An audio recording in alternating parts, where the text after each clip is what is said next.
Hello, everyone. I am Greg Giglio, principal of Homestead High School, and I'm wearing my Keep Calm and Facilities Will Handle It shirt because my guest star today is Toby Mockler, who is the site facility manager. So, Toby, do you want to introduce yourself to the people out there?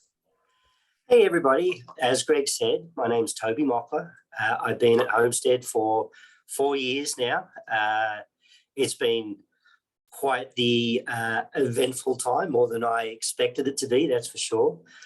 Very much enjoyed my time here and look forward to continuing this position. I'm fortunate enough to be the head of the facilities department here at Homestead. We have a crew of 9 split into teams of 2 teams. We have a 4-man day crew and a 5-man night crew. The night crew is led by our lead custodian, Anna Chavaria, who happened to be our classified staff member of the year last year. She's an excellent resource. The night crew takes care of all of our custodial work. They also help with setup with any nightly events, any band events, sporting, play, drama. They're sort of our Inspector Gadget, where they get after everything. Just the basic functions of the school would not happen without that team of 5 that supports our community. Our day crews is a little bit more focused. We have Louis Carlos, who's been our skilled maintenance man for 10 years. Louis has been doing an excellent job. He oft times is very proactive, gets stuff done even before it comes to me. So he is a great resource. Larry Zamora is our day custodian. He's actually one of the longest tenured staff members here at Homestead. He is reaching up close to 20 years on this campus. He's a great resource. He's actually got a terrific way with students. If you ever get the chance to see him interact at lunchtime, there's a lot of students that really like him. Our 2 groundspeople are Helder Goulart and Roger Azevedo. Helder does a terrific job of just keeping the campus itself all clean, neat, and tidy. His specialty is the several rose gardens that we've got happening around the school, and we try to really promote those. And then Roger takes care of our fields. So all of baseball, softball, football, he helps to get ready for those. They are also called upon to do lots of other things.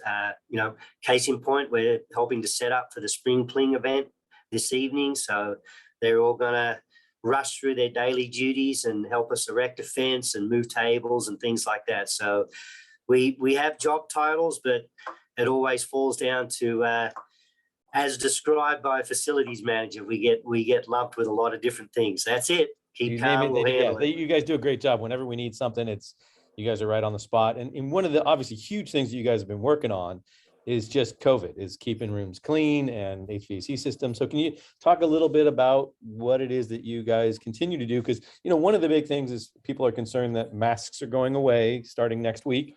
But that doesn't mean that our COVID protocols and safety measures are going away, because you guys are still doing a great job with that. So can you talk a little bit about that? It's for sure. So one of the, I guess, the bonuses of COVID was it really brought into focus what we needed to do with our HVAC systems and what their true purpose is. So the best way I can describe it is HVAC is split into 2 things. One is comfort, that's heating and cooling, and that's the most obvious thing that we all see. But the other vital thing that it does, and this is way more important, is actual air filtration. So that's making sure that the air that we pull from the atmosphere that goes into the classrooms is clean and is safe and has the right amount of oxygen in it, and the CO2 amounts are getting expelled from the building. So we, as a group, district site level, have learned an immense about HVAC and just filtration and things like that. And it's brought together a lot of much better practices. Like we have a higher rotation of filters now than we ever did.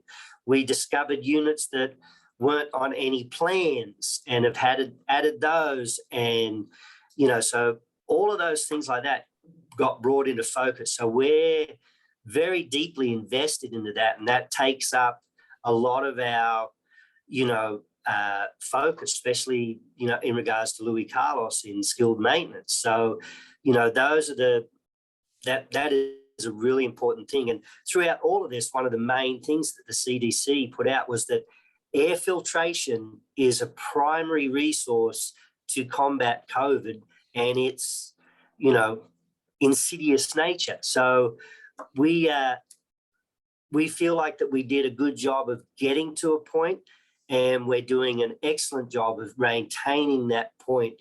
So, and then there's just other things like general cleanliness.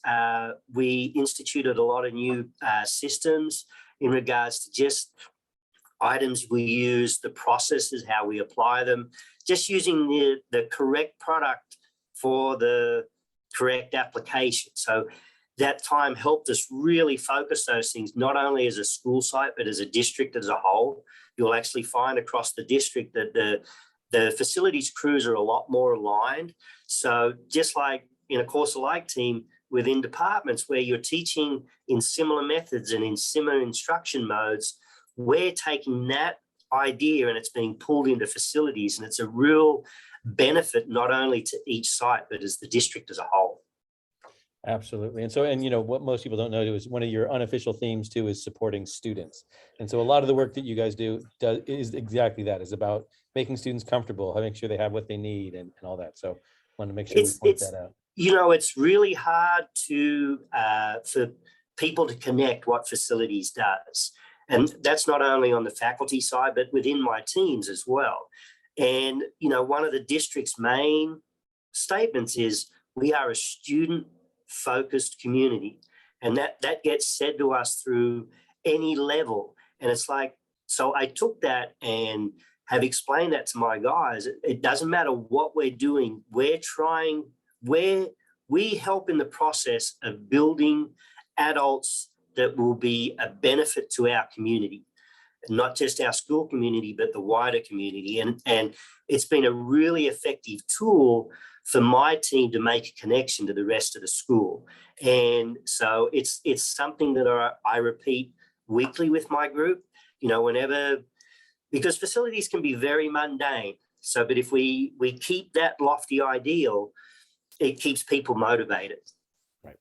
So, hey, and we did have a question from the weekly survey that actually is a facilities question. So I was asking your help in answering this one. So I'm going to actually share my screen here and, help go through this. So can you see that, Toby? Yes. That way. So again, the question came through. This is something that actually Toby was working on, but we actually got some new desks from one of the other sites. And so we started switching out some of the old desks that were in there. And the concern came through about, please provide teachers with the option to choose the old desks over the new ones that were recently placed in classes. Many of the classrooms are too small for the larger desks, and every teacher I've talked to has stated that they prefer the old desks. In addition, the conditions of both types of desks are practically the same.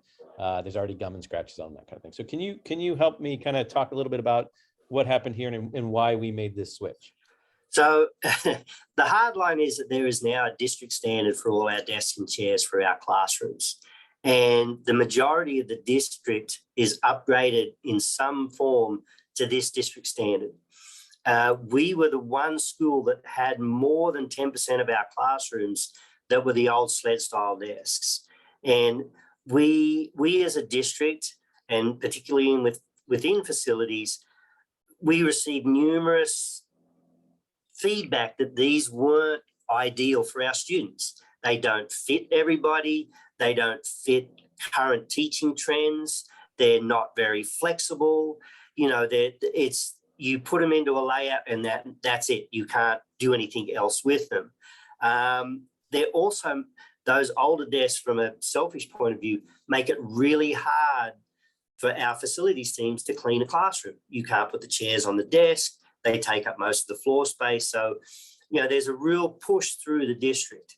Now, that district standard wasn't formalized until about 4 years ago. So you had across the district, desks and chairs that have been purchased within the last, say, 7 to 8 years that were type and size, but not for color and things like that. So rather than see those things go to a landfill, we've chosen to repurpose them there at Homestead to provide a short-term solution to areas that we know are under remodel that will receive the new district standard desks going forward.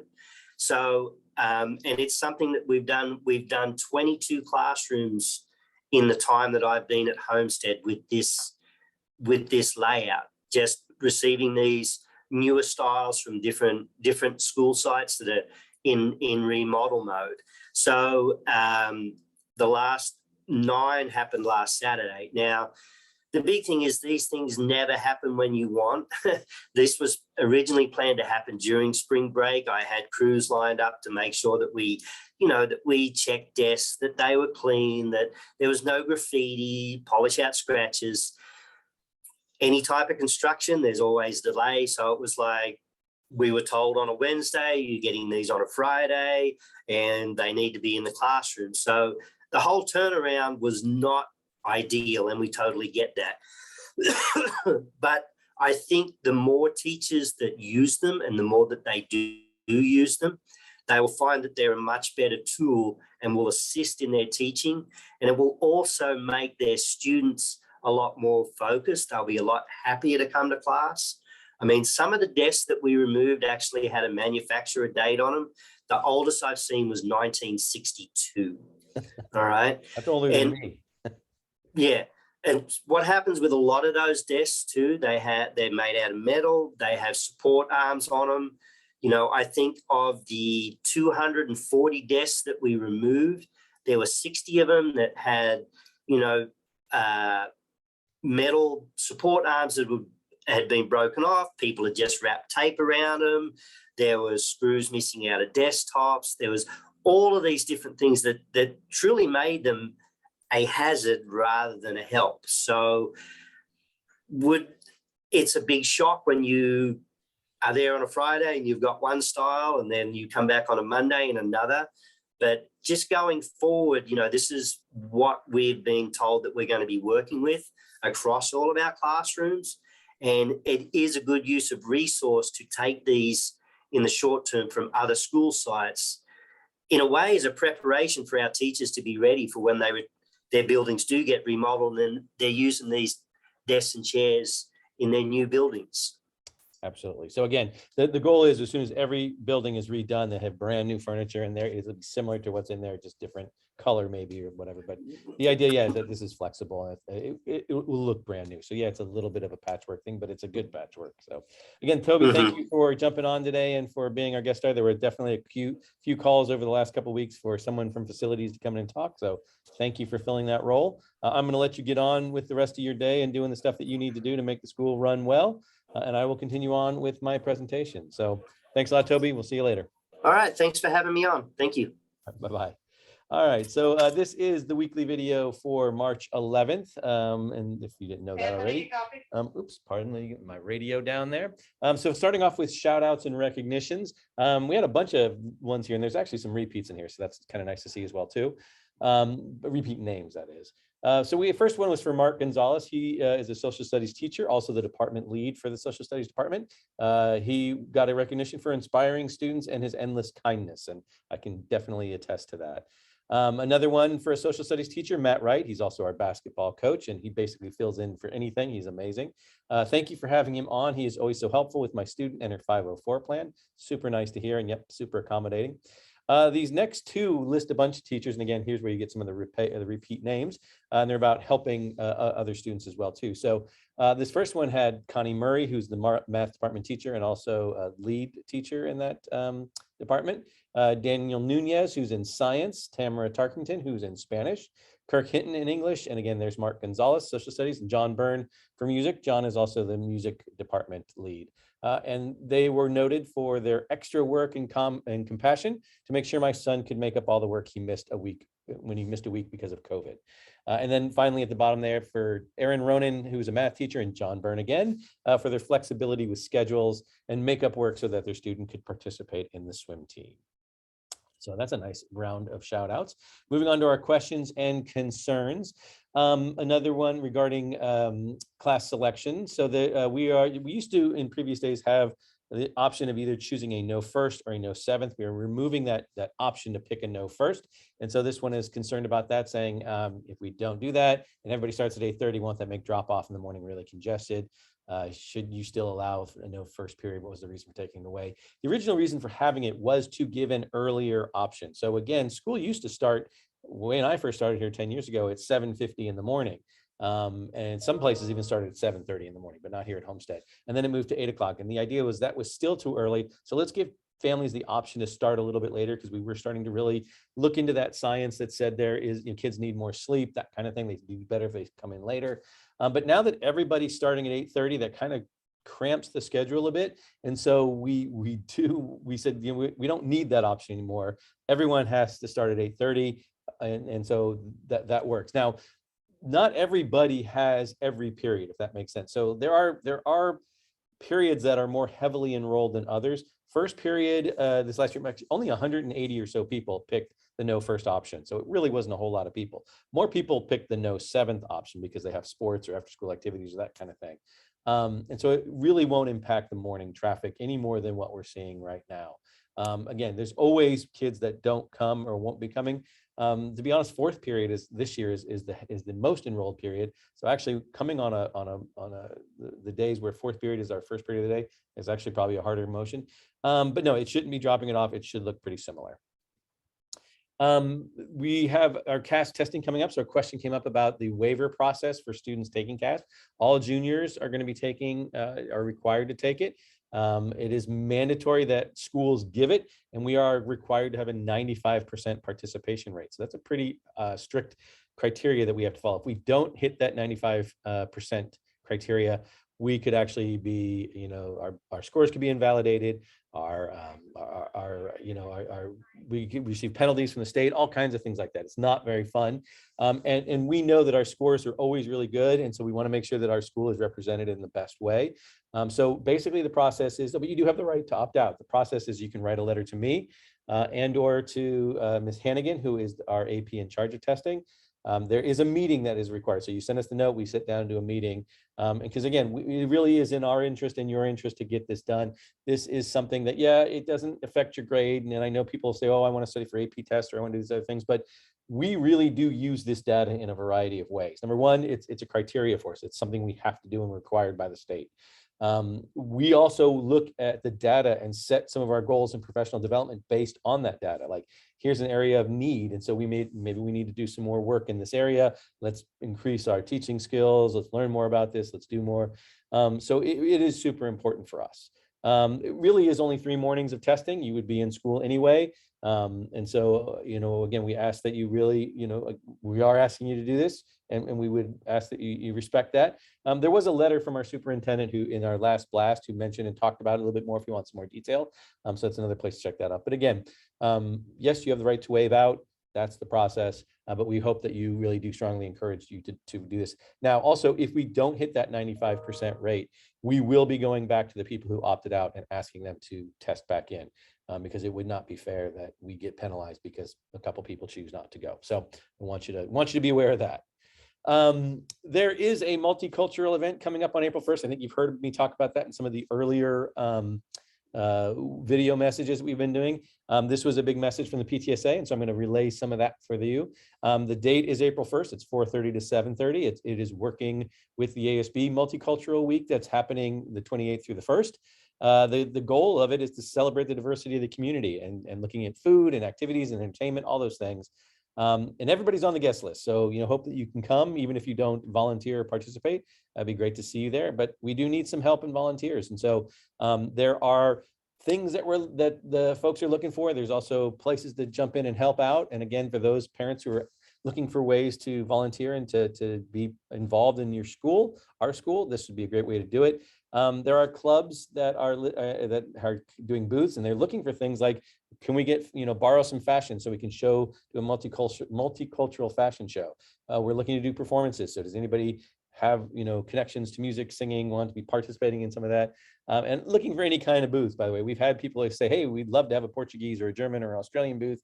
If you want to, join one of those or, start one of your own, please let them know. This other list on the other side are the clubs that are looking for assistance as well too. So again, if you want to pause it and take a look pause the video, that is, and take a look at all those different groups, and if anything jumps out at you, let us know. But you can contact the PTSA or even me, and I will connect you to the right people. Traffic reminders. Originally when I started doing this, I would put traffic reminders into the blast because there were lots of issues, and I kind of got away from that. But I've been getting some emails recently about concerns and things that people don't like or are frustrating. Traffic is definitely frustrating. It's not fun for us to do. It's not fun for you to have to fight either. So I'm going to be adding traffic reminders back into here, and we're definitely seeing some bad behavior creeping back in. And I hate to say it, parents, this is you guys, not your students, that are doing some of these bad things. So again, we'd ask you to be responsible in some of the things you're doing. So I'm going to there's a lot of things I could talk about, but I'm going to try and just focus on one particular thing at a time. And so this particular reminder is that I'd like to kind of remind folks about the pedestrian scramble that was put in at the beginning of this year, not the school year, but the 2022 school year.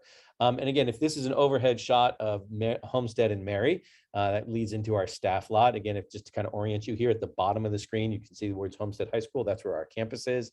And so the cities got together and helped create a safety thing here where they created the scramble. So at one point in the traffic cycle there is a place for students to go in any direction. It actually speeds up the ability to get across the street so students can get to class sooner or leave school sooner to get on to where they're going. It also frees up some of the traffic snarls that we were seeing earlier. So this is what I'm referring to when I talk about the pedestrian scramble. I'm going to keep the picture up there here so you can kind of understand what I'm doing here. The scramble does allow students to go all the way across, right? You can cross, you can go straight, you can do whatever it is, but you can take these directions and not worry about getting hit by cars, that kind of thing. But we do have some bikers and pedestrians that are kind of getting in each other's way. So we need to really be careful with that. So please, pedestrians and folks, keep an eye out for yourself. What we're kind of seeing is kids maybe starting to get a little bit late, so they start to run across, and the bikers are coming one way, and we're having to kind of scramble and move. So again, just making sure people see each other.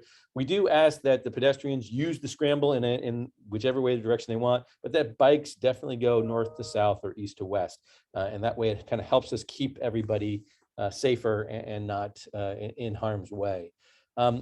As you should know, there are no turn arrows on when the pedestrian scramble is going. So please, no right turn when you see those up. We are seeing some people getting impatient and starting to sneak across, but that is also A, creating some traffic jams, and B, endangering some of our students. So please watch for that. Also, one of the benefits that we saw with this is those folks who need to turn left into the horseshoe, if you're coming sort of from the east to the west towards Los Altos on Homestead, that left turn can be kind of hard sometimes, but this gives a really clear time for those parents to make a left turn.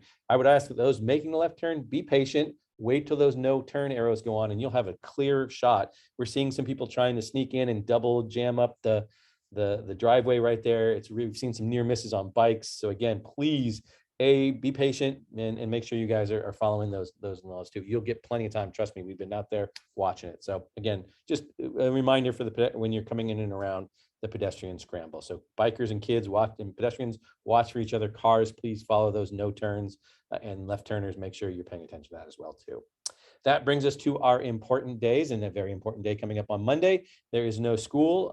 It is a teacher work day. There's a lot of us that will be here on campus, but their kids do not need to be here. And so again, there's a special schedule. So there's gonna be no skinny day that week. It'll be all block days. That's what it looks like. So again, that's on our website. You can go check that out. It's what we've done before when there's 3-day weekends. Battle of the Classes is continued. It's a 2-week process. There's gonna be some more dress up events and those kind of fun things. So students, look for the announcements, and parents, if you want to know what's going on, check out the announcements. That's kind of our spring semester Spirit Week. There is a community college night coming up on the 16th. It's 6:30 on Zoom. It's a district-wide program. It's a usually very nicely, heavily attended event. We also have a PTSA meeting that night. It is March 16th. I happen to be one of the guest speakers at the PTSA meeting. I know those are two conflicting things, but this time of year gets really busy. And so we're going to have conflicts all over the place, but I'll be talking about the new bell schedule that should be approved the night before by the school board, as among answering other questions for you. We do, as I mentioned, have CASP testing that's coming up on the 21st, 22nd, and 23rd. There is a special schedule that's associated with that, and so please pay attention to that. I forgot to mention on here that same day we're also having a WASC visit. WASC is our accreditation system. Every 6 years you get a full review. We're at the midterm point where they're just coming in and checking in, so it's not as interruptive or big a deal as the 6 years. But this one, just so you know, that's coming in. We also have college information night for juniors and parents on the 24th. As I mentioned earlier, Multicultural Week is going to be happening the 28th through the 1st of April. And here comes some of the fun stuff starting to happen. So junior prom on the 8th of April, got spring break after that, and then senior ball in May. Obviously, there's going to be a lot of events and activities coming up in the near future here, because it gets more fun as we get towards graduation. Again, thank you to Toby Mockler for coming in and being our guest star. Thank you for putting up with this long video. I think we're a little bit longer today than we've been in a while. But again, keep those comments and questions coming on the surveys. And I hope you all have a great weekend. We'll see you next week. Take care.